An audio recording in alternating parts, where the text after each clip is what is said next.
Assalamualaikum warahmatullahi wabarakatuh. Kita jumpa lagi dengan channel Dukun Mobil Nono. Tapi kali ini kita bukan pembahasan pada mesin teman-teman semuanya.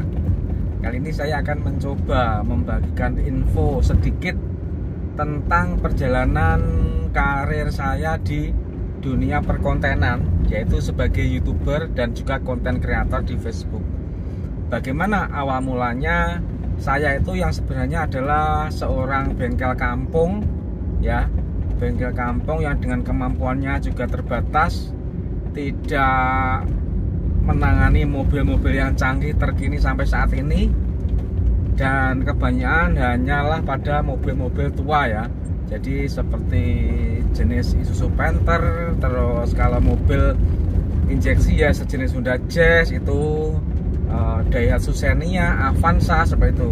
Dan kita akan juga tidak pernah menangani mobil sejenis misal Alphard, nggak pernah. Terus mobil-mobil canggih, Fortuner juga tidak.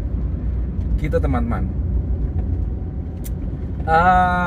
Sebenarnya saya itu menjadi YouTuber itu termasuk juga tidak saya rencanakan sebelumnya, karena sebelumnya saya bahkan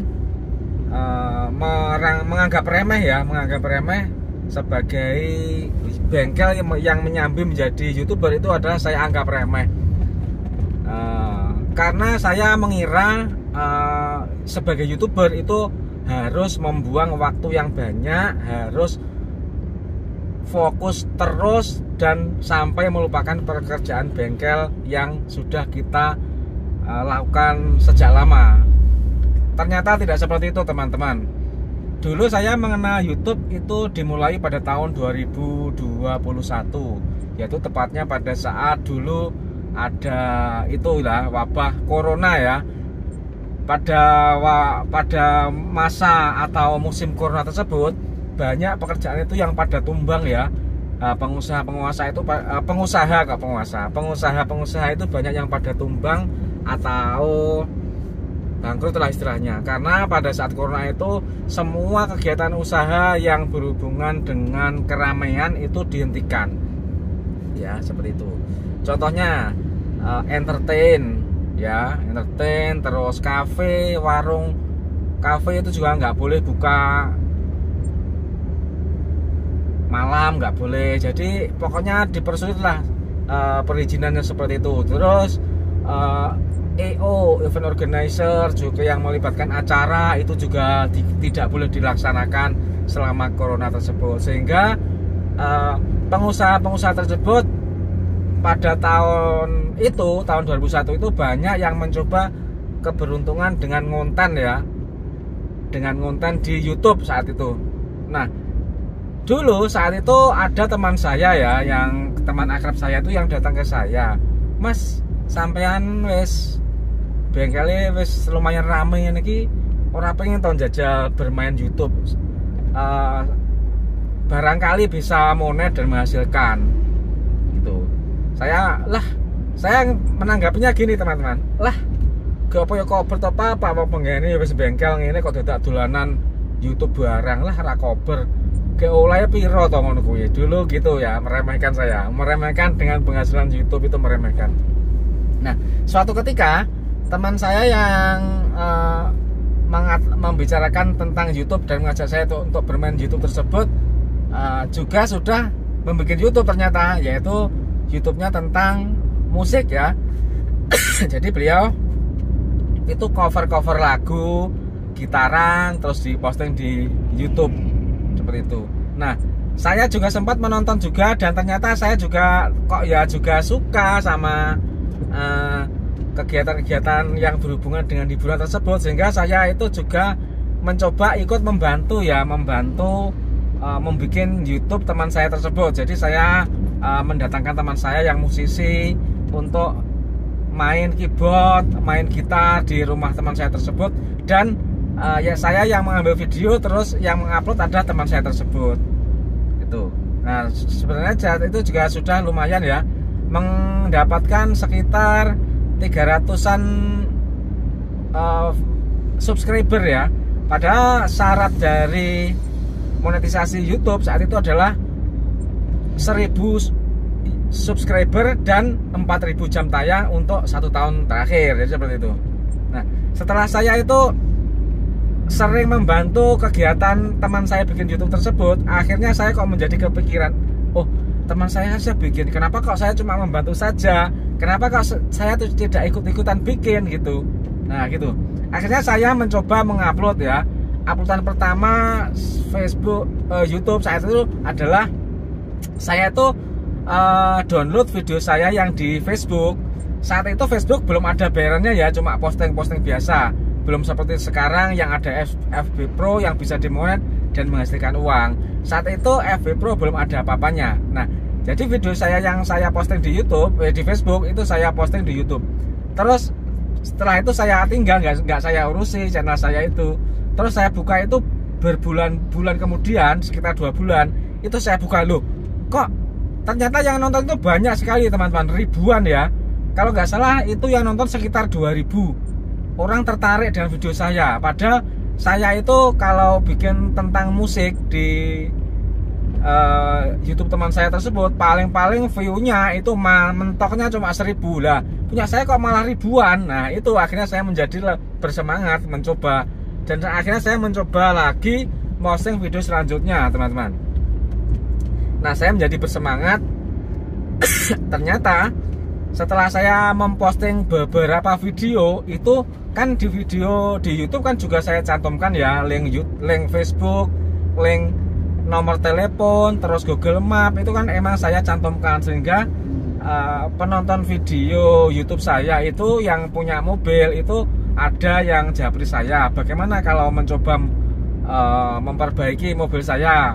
Pacar saya itu mobilnya adalah Panther, keluarnya adalah Ngobos.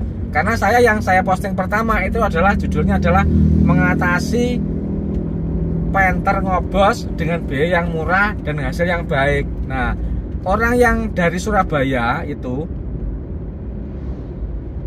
4 tahun yang lalu ya berarti, itu datang ke saya konten juga memperbaiki isu Panther Ngobos dengan cara balik liner dan mengganti reseker. Itu biayanya saat itu cuma habisnya berapa? 3.500.000. Dan itu saya posting situ karena di situ saat itu kan 4 tahun yang lalu itu spare part belum mahal seperti sekarang ya, agak murah. Terus tarif jasanya saya juga cuma narif 1.750.000 teman-teman. Kalau sekarang kan sudah 2.300.000 ya, karena ya sudah ada inflasi, terus perkembangan itu dan menyesuaikan dengan tarif-tarif daerah sini. Kalau tarif daerah sini kan kalau untuk turun mesin itu kan biayanya kan 2.500.000. Nah saya itu narik itu 2.300.000 kalau sekarang itu. Nah Facebook, YouTube saya terus saya isi video teman-teman. 2 hari sekali itu saya isi video. Terus ternyata ada perkembangan. Nah terus lain itu saya juga ikut komunitas YouTuber pemula. Di situ itu ada grup yang mengajarkan cara cepat untuk mendapatkan subscriber dan jam tayang ya. Karena apa? Kreator atau YouTuber pemula itu kesulitannya adalah mendapatkan jam tayang karena kita belum dikenal. Sehingga kalau kita itu bikin video pada awal-awal, yang menonton itu cuma mungkin adiknya, kakaknya, maknya, bapaknya, terus temannya, itu pun harus disuruh duluan videoku, lihat, dikasih link terus suruh nonton gitu. Dan itu akhirnya ya seperti itulah, kalau YouTuber pemula pasti penontonnya akan sedikit. Terus dengan ikut grup tersebut diharapkan teman-teman ya saling tonton sesama YouTuber tersebut. Jadi dihimpun dalam suatu grup WA. Di situ ada kewajiban untuk nonton video itu minimal 3 menit, terus screenshot, terus kita laporan ke adminnya gitu teman-teman. Jadi seperti itu, menonton sebanyak-banyaknya punya orang supaya punya kita bisa ditonton kembali gitu. Terus selain itu, saat itu teman-teman ya, kita juga HP-nya ibu, HP-nya kakak itu kita ditonton, dinyalakan terus supaya jam tayang kita bertambah. Itu sebenarnya kalau dinilai itu adalah bukan cara yang direkomendasikan oleh YouTube. Cara yang direkomendasikan oleh YouTube itu adalah alami ya. Dapatnya YouTube subscriber itu juga alami, jam tayangnya itu juga alami, gitu teman-teman. Akhirnya saya merasa teman-teman, dengan saling tonton tersebut ternyata saya malah tidak efektif untuk bikin konten. Karena apa? Yang seharusnya waktu itu kita gunakan untuk membuat konten, memikirkan ide-ide, tapi malah habis dipakai untuk menonton video orang. Jadi seperti itu. Akhirnya saya sadar dan saya benar-benar mematuhi aturan dari YouTube bahwa hal tersebut adalah salah ya. Emang banyak tutorial-tutorial di media sosial, di komunitas itu untuk mendapatkan subscriber itu saling tonton adalah cara yang pintas atau cara instan.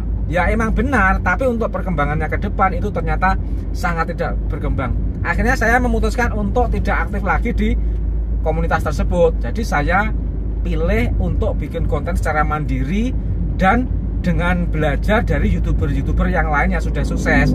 Nah, kalau saat itu saya kan patokannya kalau saya nonton YouTube itu saya suka nonton video dari Den JC, terus Hoirunisa Adlina, itu yang saya jadikan patokan, yang sering saya tonton untuk menginspirasi dan mengambil ilmu untuk saya terapkan di channel YouTube saya. Jadi tidak saling tonton, tapi efektif, kreatif, bikin konten, memikirkan tema, bagaimana supaya konten kita itu menarik dan disukai orang. Dan itu yang saya terapkan. Gitu. Akhirnya channel saya itu setelah sekitar 9 bulan itu akhirnya monet ya, tercapai 1000 subscriber dan 4000 jam tayang. Nah, pencapaian saya 4000 jam tayang dan 1000 subscriber itu hampir selaras ya. Jadi real dan nyata. Grafiknya itu kan itu sama kalau punya saya. Kadang ada kan yang duluan subscribernya tapi jam tayangnya tidak tercapai, itu kan ada. Itu berarti kalau subscribernya cepat tercapai terus jam tayangnya kurang, itu berarti mereka suka melakukan saling sub ya. Saling sub itu mencari subscriber tapi kontennya tidak ditonton. Nah, itulah yang menyebabkan tidak seimbang. Kalau saya enggak, saya mencari subscriber murni sambil ngonten. Kalau konten saya bagus, diminati, orang melihat video saya itu otomatis pasti subscribe. Jadi seperti itu. Punya saya waktu itu selaras ya, antara jam tayang dan jumlah subscriber itu seimbang. Akhirnya Desember menuju Januari ya, Januari 2022 ya, saya monet ya. Jadi kalau dihitung sampai sekarang 2022 sampai 2025 itu sudah berapa tahun teman-teman? 2022, 23, 24, 25. 3 tahun pembayaran ya saya. Jadi monetnya sudah 3 tahun kalau dihitung sampai saat ini. Nah, dulu Januari 2022 saya monet untuk yang pertama kali. Saya kaget, saya kira gajiannya itu sampai ratusan ribu, bahkan jutaan ya satu bulan. Ternyata berapa teman-teman? Satu hari ya kan, YouTube itu kan ngitungnya kan per hari, kelihatan dolarnya. Satu hari cuma dapat berapa teman-teman? 1.000 rupiah ya, kadang 500 rupiah itu ya. Kenapa? Ya itu normal-normal saja, karena kita itu digaji menurut video yang kita posting saat monet itu. Jadi sebelum monet itu nggak ada bayarannya. Setelah monet, video-video kita yang lama itu kita atur ke monetisasi aktif, itu baru dikasih pendapatan.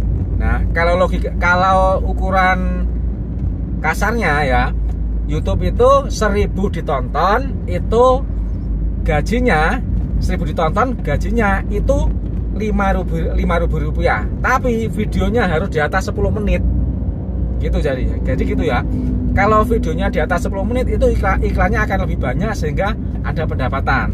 Gitu. Kalau video cuma 1 menit dijamin nggak ada bayarannya lur. Kalau YouTube dijamin seperti itu, lambat. Jadi bikin YouTube itu harus di atas 10 menit, syukur-syukur 20 menit, tapi intinya harus daging semua ya, jangan kebanyakan pembukaan, jangan kebanyakan animasi. Itu kalau untuk tutorial seperti saya ya. Kenapa? Orang mencari tutorial itu lebih suka yang to the point. Kalau sebelumnya sudah kebanyakan percakapan, selamat siang saya perkenalkan saya ini terus ada animasi ini, itu kelamaan pasti akan di skip shred, dicari pada pokoknya gitu. Makanya kalau saya bikin tutorial, saya tidak pernah basa-basi, langsung menuju ke tema. Jadi kalau mau memeriksa mobil ya mobilnya keluarnya gimana, terus selanjutnya saya periksa, saya kerjakan, saya video semua, terus hasilnya bagaimana, biayanya berapa.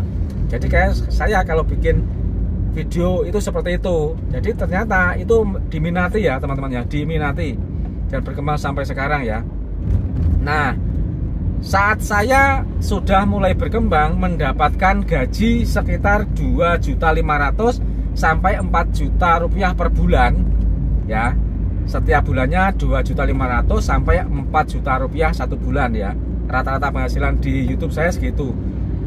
Ternyata Facebook Pro itu ada perkembangan ya, ada gosip atau ada kabar bahwa Facebook itu bisa dimonet. Akhirnya saya juga mencoba keberuntungan di Facebook Pro, sehingga ternyata setelah ya hampir sama, sekitar hampir 9 bulanan Facebook Pro saya dimonet. Facebook Pro saya dimonet. Saya sungguh bersyukur sekali Facebook Pro saya dimonet, YouTube juga dimonet, sehingga kalau nanti dihitung lebih besar ya. Dulu saya gini, seandainya Facebook Pro saya bisa menghasilkan 2 juta saja, saya sudah sungguh berbahagia. Karena apa? Kalau YouTube rata-rata 2.500.000 ditambah 2 juta sudah 4,5 juta gitu. Dan alhamdulillah itu ternyata Facebook Pro itu jauh lebih pesat ya daripada YouTube. Karena Facebook Pro itu lebih mudah. Posting reel sedikit saja 30 detik, 1 menit itu hasilnya 5.000 ditonton, itu 5.000 rupiah gajinya pada saat itu. Jadi itu saya pernah mengalami kejayaan saat YouTube Facebook Pro saya rame. Itu saya pernah mengalami gajian itu 1 bulan 14.500.000 teman-teman. 1 bulan 14.500.000 dengan follower atau pengikut saya yang 180.000 follower. Dengan membuat konten di Facebook Pro itu satu hari 10 video, itu saya pernah mendapatkan 14.500.000 sebulan ya. Sungguh bersyukur alhamdulillah. Cuma sebelum hari raya kemarin itu sungguh perubahan kebijakan di Facebook, sehingga penghasilan real itu cuma 1/10 dari sebelumnya. Jadi kalau sebelumnya itu penghasilan bisa mencapai 14 juta, itu untuk penghasilan real itu cuma 1,4 juta saja. Jadi untuk kreator Facebook yang sudah lama itu masih tetap bisa menghasilkan 1,4 juta dari sebelumnya 14 juta. Masih tetap bersyukur teman-teman, seperti itu. Dan saya rasa seperti itu teman-teman, antara Facebook dan YouTube itu sama sebenarnya algoritmanya. Jangan suka saling tonton, jangan saling sub, saling follow. Itu adalah juga bukanlah hal yang bagus. Karena apa kelemahannya? Kelemahannya kalau kita itu tidak lagi menonton video orang ya, dengan cara mendapatkan penontonnya dengan cara seperti itu. Kalau orang tidak kita tonton, orang juga tidak akan nonton kita. Makanya kalau target marketnya seorang YouTuber atau konten kreator itu haruslah penonton umum, jangan menyasar pada sesama kreator. Itu tidak akan berhasil dengan baik. Karena apa? Ibarat pedagang itu yang menghasilkan laba, keuntungan yang banyak itu adalah pembeli. Kalau sesama pedagang nanti paling cuma nempel, keuntungannya sedikit banget karena mau dijual lagi, seperti itu. Jadi kalau penonton umum kan tidak bikin konten, jadi tidak pernah memperhitungkan harus nonton video saya, enggak seperti itu. Jadi makanya konten kreator atau YouTuber yang baik itu carilah tema sebagus mungkin, sejelas mungkin, dan menarik mungkin. Nanti kita akan mendapatkan penonton umum ya, mendapatkan penonton umum sehingga konten kita itu tetap lancar saja walaupun kita tidak pernah menonton video orang. Jadi kita sekiranya seperti itu.